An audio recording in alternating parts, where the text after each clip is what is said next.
దేవుని పిల్లలకి ప్రభువైన యేసుక్రీస్తు నామం పేరట మీ అందరికీ నా హృదయపూర్వకమైన వందనాలు చెల్లిస్తున్నాను. ప్రభు మిమ్మల్ని అందరినీ దీవించును గాక. ఆమేన్. ఈ రాత్రి కొద్దిసేపు దేవుని యొక్క వాక్యాన్ని మనమందరం ధ్యానం చేసుకుందాం. యెషయా గ్రంథము 1వ అధ్యాయము 19వ వాక్యం.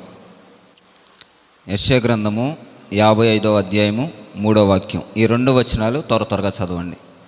1వ అధ్యాయము, సమ్మతించి నా మాట వినిన ఎడల అనుభవింతురు. 55వ అధ్యాయము 3వ వచనం, చెవియొగ్గి నా యొద్దకు రండి, మీరు వినిన ఎడల మీరు బ్రతుకుదురు. తర్వాత కూడా నేను మీతో నిత్య నిబంధన చేసేదను, దావీదునకు చూపిన శాశ్వతమైన కృపను మీకు చూపుదును. హల్లెలూయా. దేవుడు మొదట అంటున్నారు, మీరు సమ్మతించి నా మాట వినిన ఎడల మీరు భూమి యొక్క మంచి పదార్థములను అనుభవిస్తారు. సమ్మతింపకపోయిన ఎడల కూడా మీరు ఖడ్గము పాలు అవుతారని 10వ వచనంలో కూడా చూస్తాం. అంటే ఈ రోజున చాలామంది ప్రజలు దేవుని యొక్క అనుభూతిని పొందుకున్న ప్రజలు కూడా దేవుని యొక్క స్వస్థతలు, మేలులు, దేవుని యొక్క క్రియల ద్వారా కూడా చాలామంది విశ్వాసం మూలంగా బ్రతుకుతున్నామని చెప్పుకునే వారిలో కూడా ఏం లేదని అంటే మాట వినేటువంటి స్వభావం లేదు. గడిచిన 2 సార్లు కూడా మనం చెవిని గురించి వింటూ దేవుని యొక్క మాటను వినలేదు, ప్రవక్త యొక్క మాట వినలేదు, ప్రజలు దేవుని ఎడల తిరుగుబాటు చేసిన వారుగా ఉన్నారు అని కొన్ని సందర్భాలు మనం చూసుకుంటూ వచ్చాం. చూసి కొన్ని సందర్భాల్లో దేవుని యొక్క మాట విన్నవారు కూడా ఎలాగ దీవించబడ్డారు, ఎలాగ అరణ్యం నుంచి నడిపించబడ్డారు, వచ్చిన వారిలో ఎలాగా కనాను దేశానికి చేరారు కూడా మనం చూస్తూ వచ్చాం. అయితే మరలా యెషయా ప్రవక్త, ఇది ప్రవచనాత్మకమైన గ్రంథం కనుక ఆయన అంటూ ఉన్నాడు, మీరు దేవుని యొక్క మాటను వింటే, అంటే ఎలా వినాలంట? సమ్మతించి. అంటే ఈ రోజున యోగ్యత కలిగిన మనసుతో, లేకపోతే ఆ మాటను స్వీకరించగలిగిన హృదయంతో చాలామంది లేరు.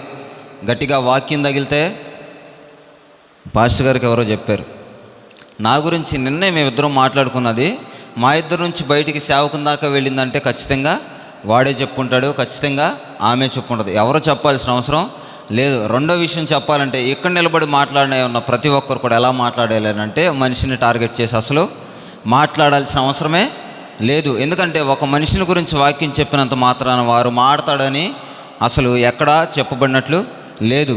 ఎందుకన్నానంటే యేసుక్రీస్తు ప్రభువారి దగ్గర కూడా ఒక స్త్రీ వచ్చి అంటది, అయ్యా నా బిడ్డకు బాగాలేదు కాబట్టి మీరు స్వస్థపరచాలి అని అంటే, కుక్కకి ఎలా పెడతారమ్మా రొట్టె ముక్కలు, ఈ పిల్లలకు పెట్టేయి అని అన్నాడు. అవునా కాదా? అంటే అక్కడ ఏం పరీక్షించాడంటే దేవుడు విశ్వాసాన్ని పరీక్షిస్తూ వచ్చాడు. ఇలాంటి సందర్భాల్లో కూడా దేవుడే అంతటి మాట అనడానికి గల కారణం ఏంటంటే సమ్మతించింది ఆవిడ.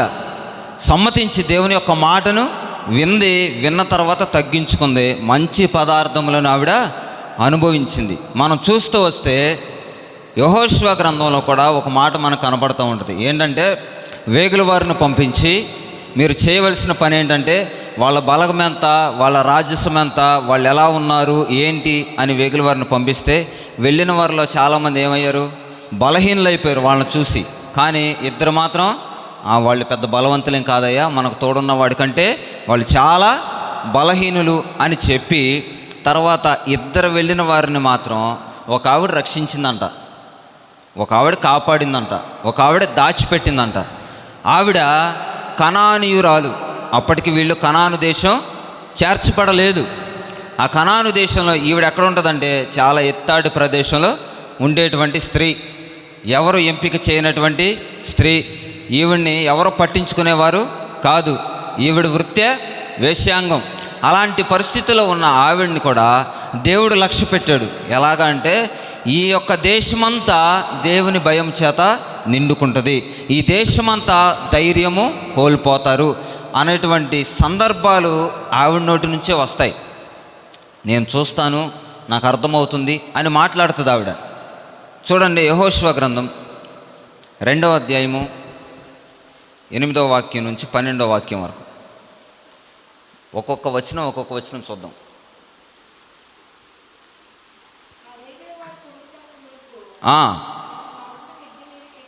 ఎక్కి ఎట్లా అన్నది, ఏమన్నది? యెహోవా ఈ దేశము మీకిచ్చుచున్నాడనియు మీ వలన మాకు భయము కలుగుననియు దేశ నివాసులందరికీ ధైర్యం చెడిపోయిద్ది. ఎందుకు అనంటే ఈ దేశంలో ఉన్న ప్రజలు మంచివారు కాదు. ఈ దేశంలో ఉన్నవారు పాపం చేత కొట్టుమిట్టలాడుతూ ఈ దేశంలో ఉన్నవారు దేవుని యొక్క మాటను విననేరక ఉన్నారు కనుక నీ దేవుడైన గొప్ప దేవుడి గురించి వీరు విన్నప్పుడు ఈ దేశ ప్రజలకు భయం కలుగుతుంది. భయమే కాదు, అసలు ధైర్యమే చెడిపోతుంది. ధైర్యం అనేది ఉండదు. దేవుని యొక్క రాకడ సమీపమునందు కూడా చాలామంది ప్రజలకి భయం కలుగుతుంది. భయం, క్రైస్తవులకైతే మరీ భయం కలుగుతుంది. ఎందుకు అనంటే మమ్మల్ని హింసిస్తున్నారు ఎందుకు, మమ్మల్ని ఇబ్బందులు పెడుతున్నారు ఎందుకు, మమ్మల్ని చంపేస్తున్నారు ఎందుకు కలుగుతుంది. ఎందుకు కలుగుతుంది? దేవుని యొక్క ధైర్యం అనేటువంటి తోడు వీళ్ళకి లేనందున. ప్రకటన గ్రంథం చదివితే చాలామందికి భయం వేసిద్దంట. అంటే చాలామంది చెప్తూ ఉంటే విన్నా. ఎందుకు భయం వేస్తుంది? ముందు గ్రంథాల్లో ఉన్నది ఏది ఆచరించకపోతే ప్రకటన గ్రంథం భయంగానే ఉండిద్ది కదా.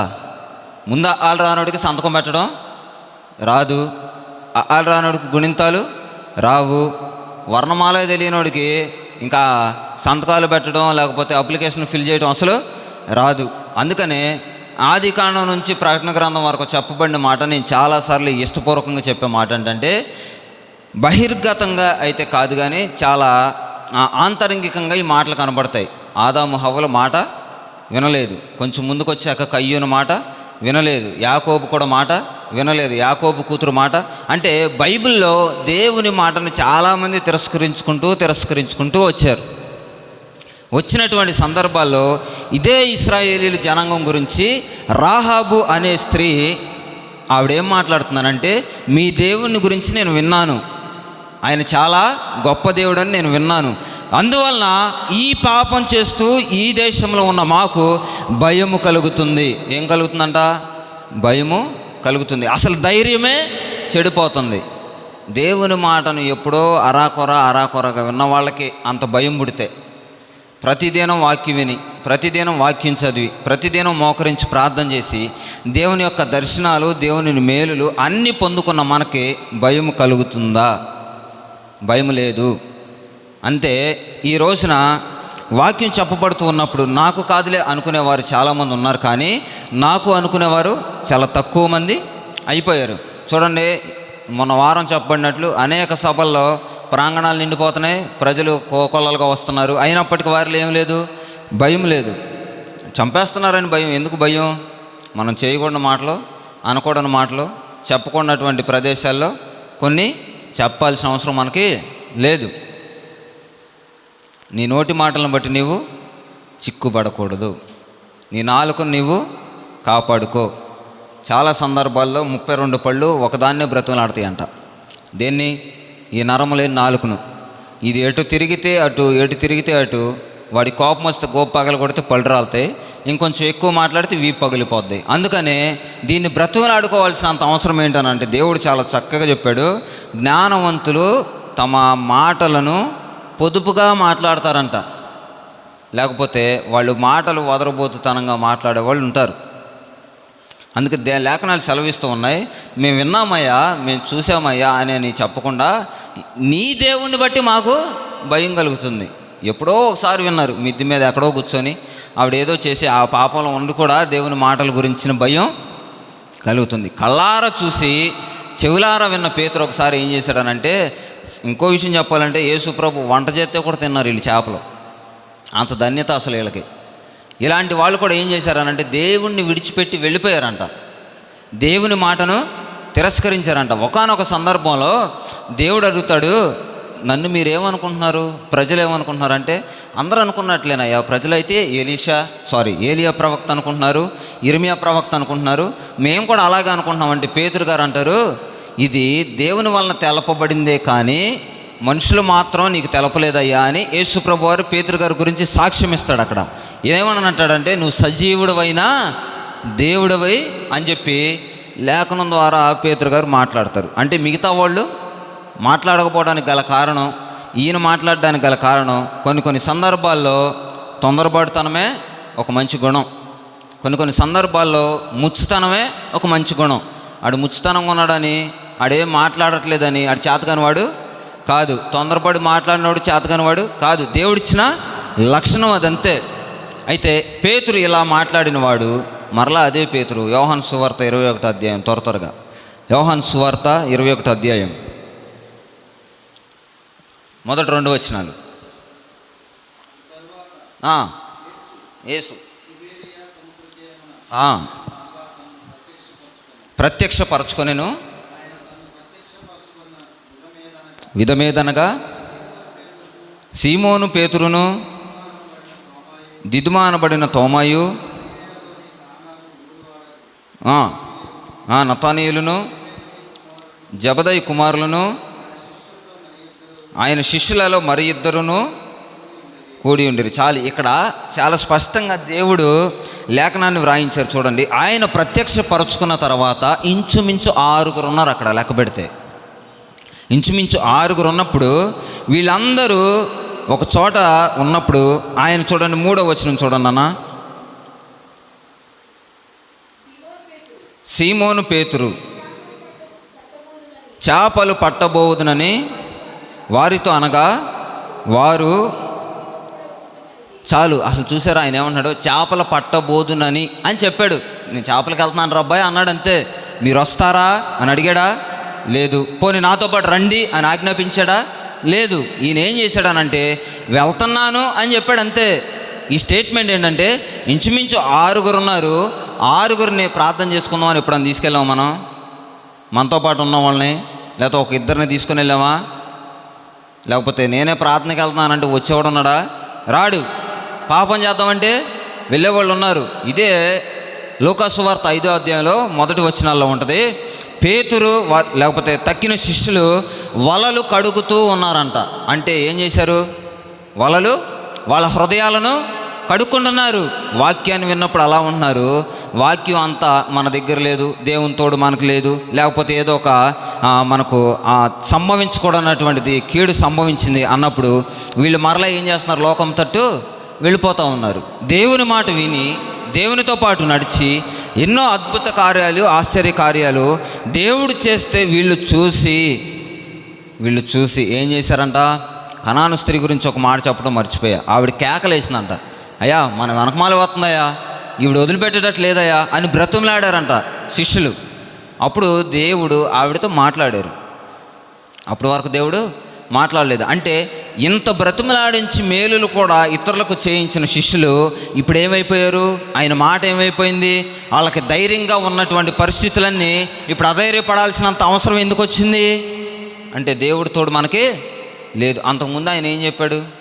నేను వెళ్ళిపోతున్నాను, మీరు బాధపడొద్దురయ్యా, మీకు ఒక ఆదరణకర్త వస్తాడు, ఆయన మిమ్మల్ని ఎలాగ నడిపించాలో అలాగ సర్వసత్యంలో మిమ్మల్ని నడిపిస్తా చెప్పాడా లేదా ముందు ఆయన? కానీ వీళ్ళు ఏం చేశారు? ధైర్యం కోల్పోయిన వారై దేవుని మాటను సమ్మతించలేకపోయారు. ఈరోజున చాలామందికి అధైర్య పరిస్థితులు చాలా వస్తాయి. తండ్రిని కోల్పోయిన వారు, తల్లిని కోల్పోయిన వారు, కుటుంబంలో భర్తను కోల్పోయిన వారు, భార్యను కోల్పోయిన వారు, బిడ్డల జీవితాల్లో ఇలా జరిగింది ఏంటి అని నష్టపోయిన వారు ఎంతోమంది అధైర్యపడిపోతూ ఉంటారు. ధైర్యం కోల్పోయిన పరిస్థితుల్లో దేవుడు వెన్నంటి తోడై ఉన్నాడని ఆయన వాగ్దానాలు ఎన్నో ఉన్నాయి. వాటిని స్వతంత్రించుకోలేక బాధపడేటువంటి పరిస్థితులు కూడా మనకు కనబడుతూ ఉన్నాయి. చూడండి, ఈ దేశంలో ఉన్న ఈ కనాను ప్రజలకు కూడా అధైర్యం కలిగిందంట. ఎలాంటి అధైర్యం అంటే, ఇప్పుడు చదువుదాం. యెహోషువ గ్రంథం 8వ అధ్యాయం 10 నుంచి. వచ్చినప్పుడు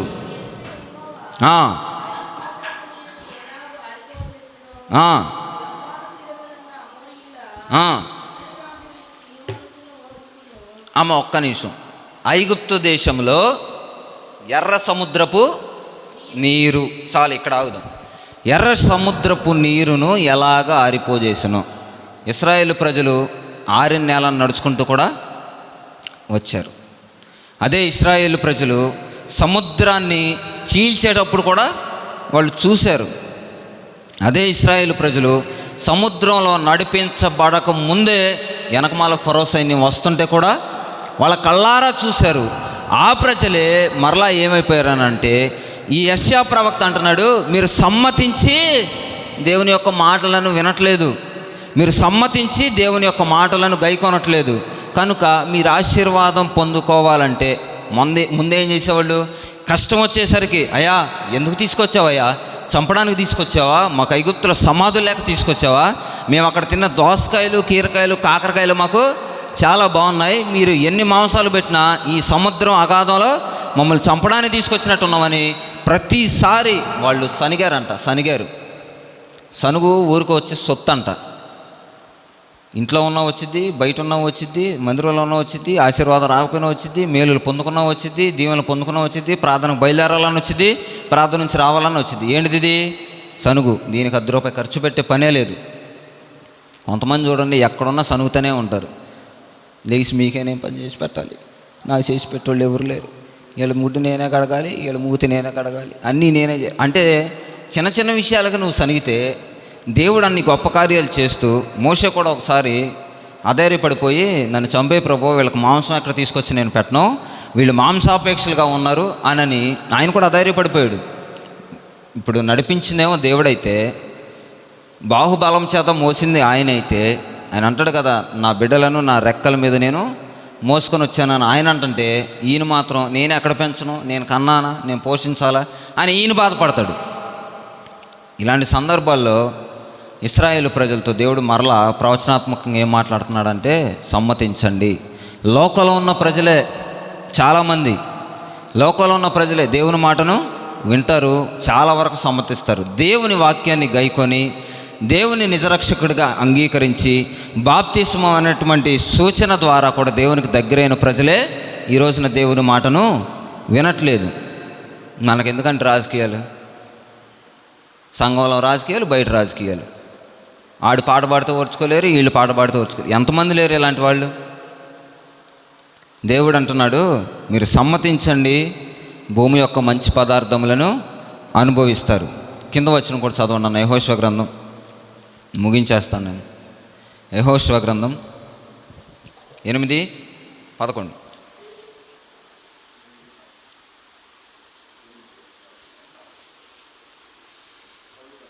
బైబిల్ లేదమ్మా?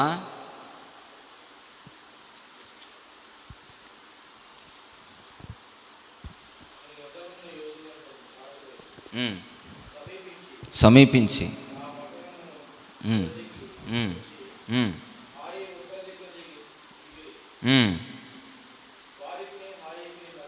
ఎనిమిదో అధ్యాయం 11వ వచనం.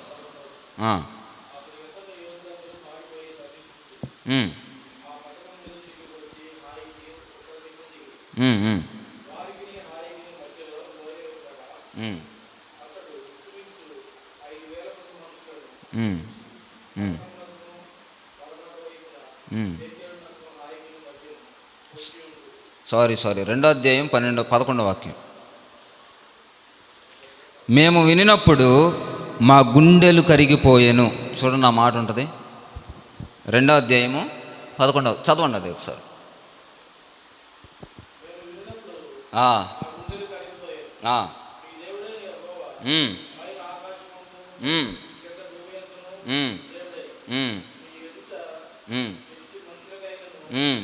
ధైర్యం ఏమాత్రము ఉండదు.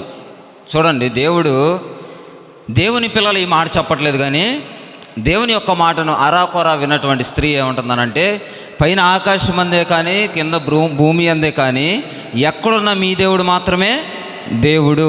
ఎందుకనంటే ఈవిడ ధైర్యం కోల్పోయింది. అంటే పాపంలో ఉన్నవాడికి ఏముండదంటే ధైర్యం అనేది ఉండదు. కనుక ఈవిడ ఏం చేసిందంటే వాళ్ళిద్దరి దగ్గర ఒక ప్రమాణం తీసుకుంటుంది. ఏంటి? మేము చావకుండానట్లు మీరు యెహోవా పేరట ఒక ప్రమాణం చేసి వెళ్ళండి అని చెప్పిన తర్వాత యోగుల వారి దగ్గర ఆవిడ ఏం తీసుకుందంటే ఒక ప్రమాణం తీసుకొని ఒక ఎర్రతాడు తన గుమ్మాన్ని కిటికీకి కట్టించుకొని, మీరు చావకుండానట్లు మీరందరూ ఎక్కడ ఉండాలి? మీ ఇంట్లోనే మాత్రమే ఉండాలి. బయటికి వచ్చి మీరు ఉన్నట్లయితే ఎవరో ఒకళ్ళు చంపేస్తారు, మీరు హతమైపోతారు. దానికి మేము ఉత్తరవాదులము కాము. ఏంటంటే ఇక్కడ వాక్యం చెప్తున్న మేము కూడా దేవుని సన్నిధానంలో ఉన్నవారు బ్రతుకుతారు. అదే కదా మొదటి మాట కూడా 55:3 వచనం, మీరు చెవియొగ్గి నా యొద్దకు వస్తే మీరు బ్రతుకుతారు, మీరు నా మాట వింటే మీరు బ్రతుకుతారు.